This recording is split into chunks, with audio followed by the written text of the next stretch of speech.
খারাপ ছাত্র ছিলাম বলে হেডমাস্টার স্কুল থেকে বের করে দিয়েছিল। গতকাল সে হেডমাস্টারকে আমার কাছেই আসতে হলো। হা হা হা। তিনি আমার দিকে তাকিয়ে লজ্জিত ছিলেন। হয়তো তার লজ্জিত মাখানো মুখে ক্ষমার ভঙ্গি ছিল।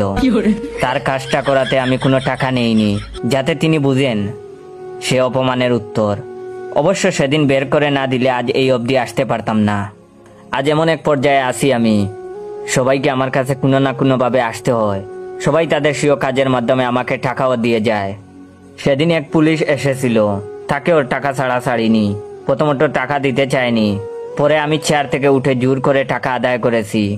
এখন আমার সে অধিকার হয়েছে, এখন শিখেছি কিভাবে টাকা আদায় করতে হয়।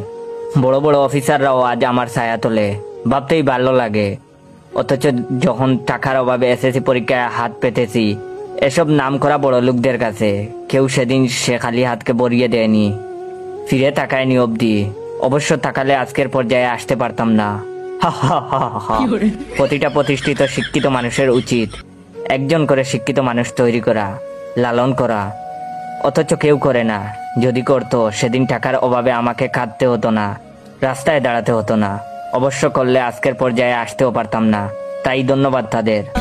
ভাবতেই ভালো লাগে, যে মেয়েটি আমাকে প্রত্যাখ্যান করেছিল টাকা ছিল না বলে, সে মেয়ের হাজবেন্ডও গতকাল এসেছিল। হা হা হা।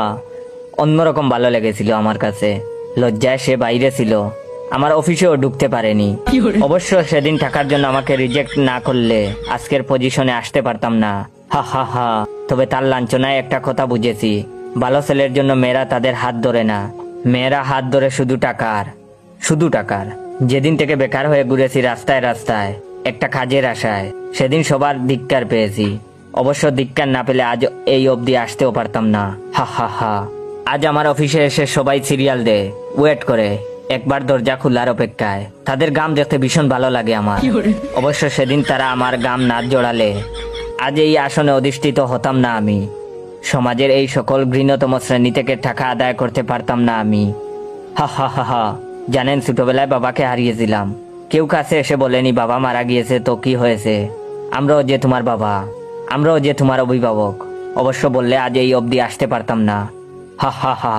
আজ সমাজের সে সকলকে ধন্যবাদ যারা আমাকে এই চেয়ারে বসিয়েছেন। ওয়েট ওয়েট, আমি কি এমন সম্মানের চাকরি পেয়েছি তা জানার আগে অবশ্যই আমার এই ভিডিওটা আপনার 15 জন বন্ধুকে শেয়ার করবেন।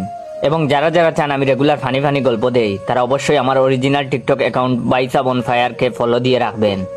আর সমাজের সে সকলকে ধন্যবাদ যারা আমাকে এই চেয়ারে বসিয়েছেন। আশা করি আমার মতো আরো অনেকেই হবে পাবলিক টয়লেটের ক্যাশিয়ার। হা হা হা।